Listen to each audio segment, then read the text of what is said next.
Tempo ચાલક welfare association તરફથી અહીંયા આગળ અમને લોકોને આમંત્રિત કરવામાં આવ્યા હતા કે જેના કારણે એમના તહેવાર તથા તેમના બાળકોને કાયદાકીય સૂઝબૂછ આપવામાં આવે તથા જો તેમના પરિવારના બાળકોનું શિક્ષણમાં ધ્યાન ઓછું હોય તો એ લોકોને બોલાવી અને એમને કાઉન્સિલ કરવા માટે અને એના માટે આપણે એમને સમજ કરી છે.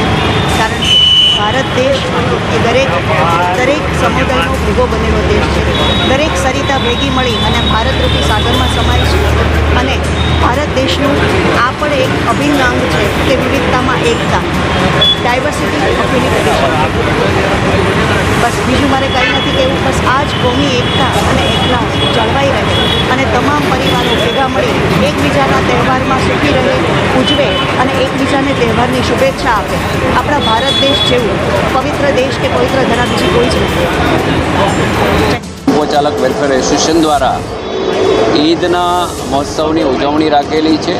સિરપુરમાં ખાઈ અને તમામ લોકોએ એકતા અને ભાઈચારાનો સંદેશ ટેમ્પો ચાલક વેલફેર એસોસિએશનના લોકોએ આપ્યો છે.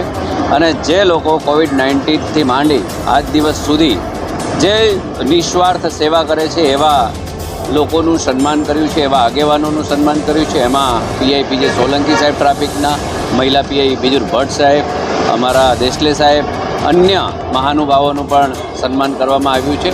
બસ આ જ રીતની જે આપણા દેશની કોમી એકતા અને અખંડતા અને ભાઈચારો ટકાવી રાખવાનો પ્રયાસ જે ટેમ્પો ચાલક વેલફેર એસોસિએશનની ટીમ કરી રહી છે એ ખૂબ સરાહનીય છે. ઈદની તમામને શુભકામના.